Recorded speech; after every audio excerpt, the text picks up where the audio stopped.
Almighty God, we ask for your blessing upon this Parliament. Direct and prosper our deliberations to the true welfare of Australia and the people of New South Wales. Amen. Amen. We acknowledge the traditional owners, the Gadigal people of the Eora Nation. We also acknowledge the traditional owners of the lands we represent and thank them for their custodianship of country.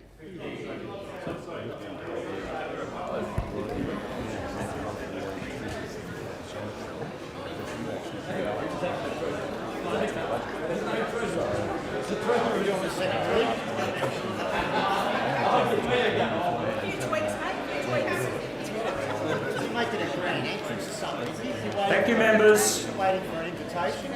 Members, I extend a very warm welcome to the guests of the member for Monaro, Nick Overall, the son of the member, and Marita Grundy, the councillor with Queanbeyan Palerang Regional Council. I acknowledge also in the gallery representatives from RSPCA New South Wales, a number of my own guests here today. I won't name you all, but I did want to particularly welcome and acknowledge in the audience, in the galleries, the public galleries, those that are here to especially listen to the Treasurer's speech, being family and friends of the Treasurer and the member for Hornsby. And I particularly welcome all of you on this historic occasion, a very special occasion for the member for Hornsby and the new Treasurer. So I welcome them all. I want to also inform the House that a government photographer has been authorised to take still photographs to capture the Treasurer's budget speech in the chamber today, as well as a media representative who will take still photographs from the Speaker's Gallery on a pool basis. Before I do call the Treasurer, I wanted to remind all members please to extend the usual courtesy to the Treasurer for the budget speech to be delivered uninterrupted. I now call the Treasurer.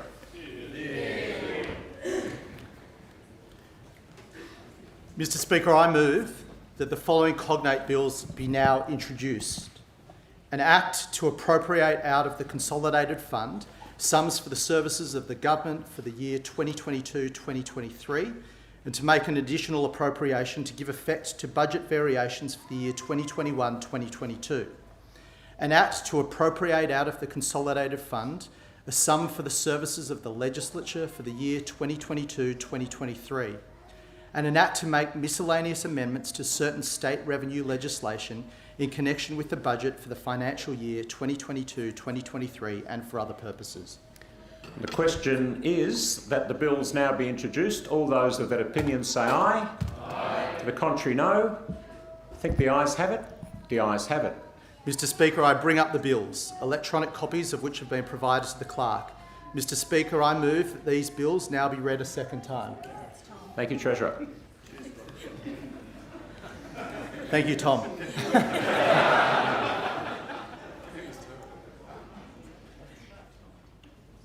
Mr Speaker, I'd first like to acknowledge that we meet on the land of the Gadigal people of the Eora Nation and pay my respects to elders past, present and emerging. Mr Speaker, this budget is about reform. Reform to give our children the best start to life. Reform to make owning your own home easier to achieve. And reform to break the barriers to women's opportunity in this state. This government believes that there is always a better future if we choose to reach for it. And in this budget, we make that choice. We choose to invest in transformational reform to build a better, brighter future for everyone across this state. Mr Speaker, over the past few years, the people of our state have written a story of strength and resilience, a story about the determination of our farmers during drought, the courage of our firefighters, the resilience of our flood-affected communities, and the character, creativity and care of so many during COVID. Parents, business owners, frontline workers, and everyone who helped keep us safe and keep us going. Time and time again, the New South Wales people rose to the challenges and showed that nothing is out of their reach. Throughout, the New South Wales Government has stood with the people of this state. We committed $53 billion alongside the Commonwealth during COVID-19 to keep our people safe, our businesses open, and our workers in work. Today, we are seeing the dividends of that investment. More people are in jobs today than before COVID-19 arrived. Unemployment is at the historically low level of 4%. Gross state product is now forecast to grow at 4.25% for the next financial year, much higher than was previously forecast. But while the state's economy has rebounded strongly from the Delta and Omicron waves, the aftershocks of the pandemic continue to challenge. And this government is again standing with the people of New South Wales. Mr. Speaker, inflation is high right across the world because of global supply chain constraints and economic disruption caused by the pandemic. This has been exacerbated by Russia's illegal invasion of Ukraine. We understand that rising inflation is not simply a statistic. It is something that is impacting the daily household costs of millions of Australians and reducing what they can afford. That's why we're committing over $7.2 billion next financial year to boost family budgets. We're providing $520 million in new toll relief over 2 years, saving drivers up to $750 a year. We are helping eligible households save up to $600 a year on their power bills by installing rooftop solar and efficient appliances. We're helping families with a back-to-school voucher of $150 per child to help with the cost of school supplies for Term 1 next year. Mr. Speaker, we're also supporting our teachers, our nurses and other public sector workers by increasing their remuneration by 3% a year for the next 2 years, providing amongst the highest public sector wage growth anywhere in the country. And we're recognising the special contribution of our state's health workers during the pandemic through a $3,000 acknowledgement payment. Mr. Speaker, these measures will help people across our state deal with the increased costs that they're seeing in their lives as a result of global inflation. However, inflation is not the only lingering impact of the virus. We're also experiencing the health aftershocks of the pandemic. COVID-19 presentations to our hospitals, the first real flu season in 3 years, and a backlog of elective surgery, just to name a few. That's why we're investing a record $5.4 billion over the next 4 years in our health workforce. This is an historic commitment that will see us add an additional 10,000 health workers to bolster our health system. This will ease the pressure on staff, clear the elective surgery backlog, and make sure we provide the very best quality end-of-life care. Every person should be treated with dignity and care, whether it's their first day or their last. This government also continues to stand with our flood-affected communities. Earlier this year, we saw some of the worst floods in our country's history. We are partnering with the Commonwealth Government to invest $3.5 billion to rebuild those communities and support our people as they recover. Mr. Speaker, this is a government that believes in strong financial management. Not so the people of New South Wales can help the budget, but so the budget can help the people of our state in times of need. But we also understand the importance of ensuring that the budget returns to surplus over the medium term to rebuild our fiscal buffers and honour our covenant to future generations. That's the story of this budget. For 2021-2022, we estimate a budget deficit of $16.6 billion, improving to a deficit of $11.3 billion in 22-23 as we navigate the after effects of COVID-19 and the floods. In last year's budget, we projected a return to surplus in 24-25. We held to that projection in the half-yearly review, notwithstanding the Delta outbreak. And despite Omicron, inflation and floods, today the government is handing down a budget that continues to project a return to surplus in 24-25, a surplus which grows to $1.4 billion in 25-26. We project that net debt will stabilise at around 14% of GSP by June 2026, and decline gradually over the second half of the decade. This is despite the worst economic shock since the Great Depression, historically high inflation, increasing costs of borrowing, and record floods.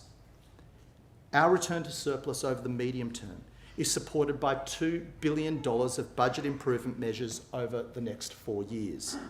This includes legislation to increase the foreign investor surcharge land tax and align the rates of betting tax and the point of consumption tax at 15%. The people of New South Wales know that it is only a coalition government that understands the value of taxpayer money and can deliver a strong economic and fiscal management needed for a strong and prosperous New South Wales. But, Mr. Speaker, our covenant to future generations is about more than merely leaving them with the finances in good shape. It's also about investing today so that they may enjoy the returns of a more prosperous tomorrow. This is something our government has always understood. We're an infrastructure government. Over the past 10 years, we've invested more than $178 billion in building infrastructure to improve the lives of the people of this state. Mr. Speaker, we're transforming our state through roads and rail. Over the next 4 years, we expect to invest a record $112.7 billion in the state's infrastructure pipeline. We are building the Western Harbour Tunnel, extending the M6, upgrading the Great Western Highway, and building a metro network for Sydney. And this budget, we get started on stage 2 of the Parramatta Light Rail and faster rail between Sydney, Newcastle and the Central Coast. These projects and other nation-building projects that we are delivering are the arteries of the nation. They will reduce travel times and support our people in spending more time at home with their families or at work applying their skills and talents. We're also investing in our schools and hospitals, delivering in this budget 23 new schools, 23 new and upgraded schools, 30 new ambulance stations, and continuing to build or upgrade 45 new hospitals. But, Mr. Speaker, if our state is to reach its fullest potential, then we must invest in more than just bricks and steel. We must invest in our people as well. The central belief of our country is that every person is entitled to the dignity of their humanity and that they are of value and have value to add. Its great promise is that every person, no matter who they are, will have the opportunity to contribute, prosper and pursue their hopes and dreams. This should not only be the starting principle of our politics, it should also be the common sense of our commerce. Our economy has grown from the creativity, talent and determination of our people. It was our people that built our factories and farms. It was our people who contributed to the wonders of modern science. It was our people who first saw in their imaginations the cities that we see before us now. There is no better investment that we can make for the people of this state than investing in the people of this state themselves. Mr. Speaker, in this budget, we do just that by investing in the aspirations of women right across New South Wales. Last year, following the courageous advocacy of Brittany Higgins and Grace Tame, we saw an outpouring of frustration and calls for change from women right across the country. I've heard stories of women taking the long way home to avoid dimly lit streets when they leave work after dark. I've heard stories of female managers getting paid less than their male colleagues who report to them. I've heard stories of women's ideas being overlooked in the workplace, only for those same ideas to be embraced when suggested by a man. I saw women listening to Grace Tame and Brittany Higgins, and many other women who have shared their experiences since then, nodding in agreement. These are not isolated experiences. They are the everyday experience of millions of Australian women. Mr. Speaker, the women of New South Wales are some of the most highly educated anywhere in the world. Yet the workforce participation rate for women is 9% lower than the participation rate for men. It's an economic imperative that we respect, hear, and empower women in the workplace because their brilliance, contribution, and creativity are things that we should all be backing. By lifting workplace participation rate of women so that it is equal to that of men, we can grow our economy so that it's 8% larger by 2060. This is the equivalent of increasing the average income of every household in this state by $22,000 per year. This is an economic opportunity that we cannot ignore. Mr. Speaker, being safe and healthy is the first step to participating in our workforce. It is also a basic right which everyone in modern New South Wales should enjoy. That's why in this budget, we will invest around $100 million over 4 years in women's safety to help victim survivors leave domestic and family violence and to stop the harassment of women at work and on our streets. We are also investing in women's health with $80 million to support women to access affordable fertility treatments and $40 million to improve the healthcare of women experiencing menopause. However, Mr. Speaker, the transformational opportunity to increase women's workforce participation is affordable and accessible childcare. Even though we see similar numbers of men and women joining the workforce after completing their education, women's participation rates begin to drop below men's in their late 20s and never recover to the same level. For many Australian women, this is because they make the choice to leave the workforce to care for their children. However, for too many women, that's a choice that's made for them. Many Australians cannot access childcare, and too many women only take home about 30 cents in each dollar that they earn after taking account of the tax they pay, the loss of family tax benefits, and the costs of childcare. That's why almost half of Australian women currently seeking work report that caring for children is the main reason they're unable to start a job or work more hours. These structures are as a result of a bygone era where a household was made up of a male breadwinner and a female homemaker. Mr. Speaker, in providing affordable, accessible childcare, we can build a state where a person's prospects are governed not by their expectations of the past, but by their hopes and dreams for the future. Over the next 10 years, we'll invest $5 billion to expand to high-quality, affordable childcare in those areas of the state where access to childcare is the biggest barrier to parents returning to work. We will provide competitive funding to providers to expand the number of affordable childcare places available to families in our state, saving eligible families thousands of dollars each year. This is not just the right thing to do by the women and families of New South Wales, it's a future-focused economic reform also. We estimate that these reforms, when delivered alongside the childcare commitments of the Commonwealth Government, will, within a decade, see up to 95,000 women enter the workforce or take on more hours, reduce the female participation gap by up to 14%, and grow our economy by up to $17.1 billion per year. Investing in women is an investment that this government believes will pay off, and it's an investment that we're proud to make. Mr. Speaker, we're also proud in this budget to make an unparalleled investment in our First Nations people. I started this speech by acknowledging that we are on Aboriginal land and paying my respects to elders past, present and emerging, where respect is honoured in deeds as well as words. In this budget, we commit $716 million to empower our First Nations people. We will fund programs designed in partnership with First Nations communities to support their children and young people, improve their health and well-being, and expand Aboriginal child and family centres. These programs will not just improve the lives of the people they touch, but they are also the just and right thing to do. Mr. Speaker, our children are our future, and a great education can set them up for life. In this budget, we take our lead from the millions of Australian families who have transformed their prospects from one generation to the next by investing in their children's education, and I say that looking at my parents. A great education can propel a person up the ladder of opportunity, and it is through a great education that we expand our minds, see possibilities that we didn't even know existed, and obtain the skills and tools that help us build a better life. Mr. Speaker, we know that the first 5 years of a child's life can set them up for success at school and beyond. In fact, 90% of a child's brain development occurs in those years.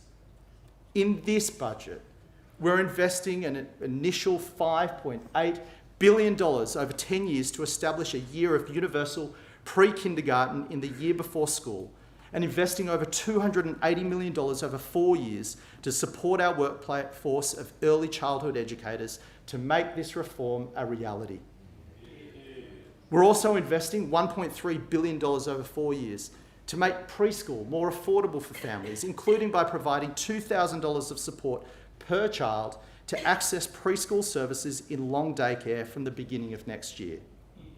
Mr. Speaker, a family's wealth should not determine the wealth of their child's opportunity. Mr. Speaker, the reality is that our children's lives, the New South Wales, our children will build, will be brighter because of the once-in-a-generation investment that we decide to make right here today. Mr. Speaker, the largest single investment that most families make is in their home. Our homes are where we raise our families, share time with our friends, and live so much of our lives. Housing security is not only the bedrock of economic security, but also the foundation to a good life as well. That is why we will give first home buyers the choice of paying an annual property tax instead of stamp duty. Providing our young people with this choice will cost the budget over $729 million over the next 4 years, but save them years of waiting to achieve their aspirations of home ownership. We will invest $780 million over 2 years in a shared equity scheme for our single parents, our key workers, and our vulnerable older citizens who do not have a partner to share the cost with. Our belief in the importance of these measures is grounded in an understanding that when you own your own home, you own a stake in the future of our country. But housing security is more than just about home ownership. It's also about ensuring that our state always has the supply of quality homes required to meet the needs of our people. Nearly $750 million in this budget will go towards unlocking hundreds of thousands of homes across our state, including in our regional and rural communities where they're needed most. And it's also about ensuring that the most vulnerable people in our community have a safe place to live. We will invest more than $550 million to maintain and grow our social housing, as well as housing for our First Nations people. We choose to make these investments because we know that ensuring that every person in New South Wales has a place to call home will make New South Wales a better home for all of us. Mr. Speaker, your opportunity in life shouldn't be determined by where you live. That's why we're expanding our investment into the regions, increasing the Regional Growth Fund by more than $1.3 billion. Mr. Speaker, this year's budget includes $230 million to support tourism in the bush and more than $390 million to develop the Snowy Mountains Special Activation Precinct to establish a year-round tourism destination. Tourism brings the city and the bush closer together, but it also diversifies our local economies as well. We're investing $130 million over 5 years to expand our critical minerals industry, creating the jobs of the future with the resources of the future to help build the future. These investments come on top of our record $2.4 billion regional health investment to make sure our regional communities can always access quality healthcare. And they will be further supported by our commitment to clear the backlog of key worker housing in the bush. No community should miss out on a police officer or a teacher because there is no place for them to live. Mr. Speaker, time and time again, modern science has expanded the frontiers of what we can achieve. We saw during the pandemic the power of medical science. We are free and safe today because our best and brightest developed vaccines in record time.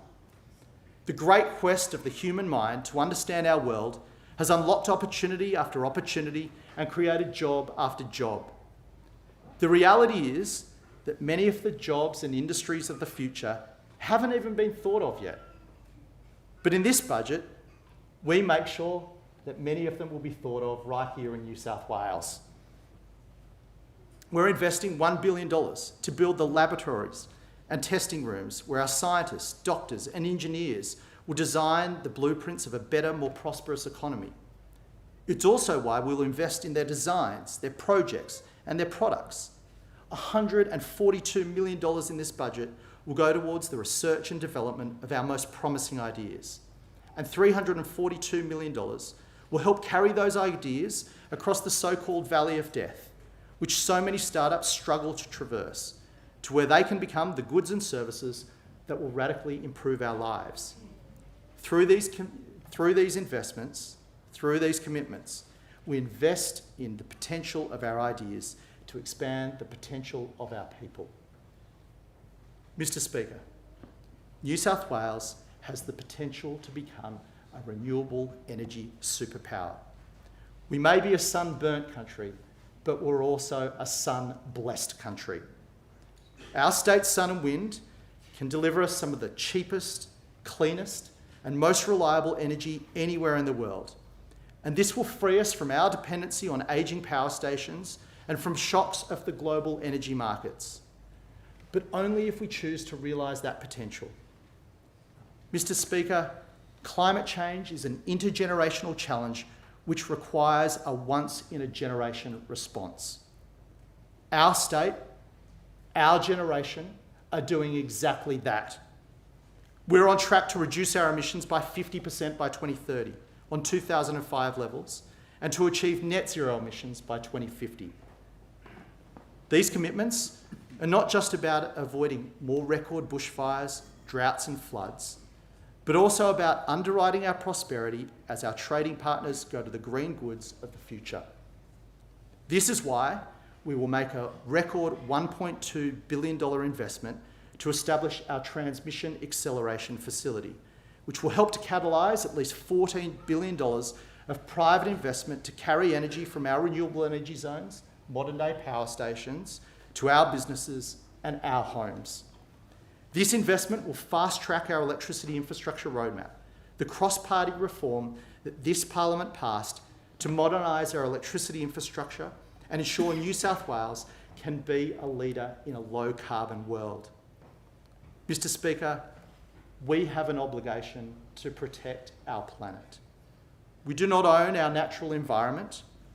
We merely hold it from the past for the future. That's why we're investing $424 million over 4 years to improve and protect our national parks, and $206 million over 10 years to reward farmers for reducing their carbon emissions, enhancing and protecting biodiversity on their land, whilst improving the productivity of their farms. From the beaches on our coast to the snowy mountains in our south, from the outback to our rainforest, our natural environment defines who we are.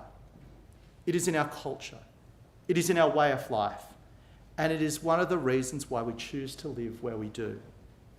If we are truly to build a brighter future for our state, we must pass our environment to the next generation in better shape than the way we found it.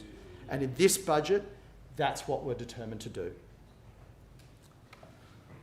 Mr. Speaker, budgets are about the choices you make. In this budget, we choose to continue to stand by our people and take on the reforms that will unleash the full potential of our state. We choose to lift the horizon on hope. We choose to harness the wonders of modern science and the power of our wind and our sun. We choose to leave our planet a better planet for future generations. We choose to make sure that families can continue to buy a slice of the great Australian dream. We choose to give our children the best start in life so that they can not only reach their dreams, but dream bigger in the first place.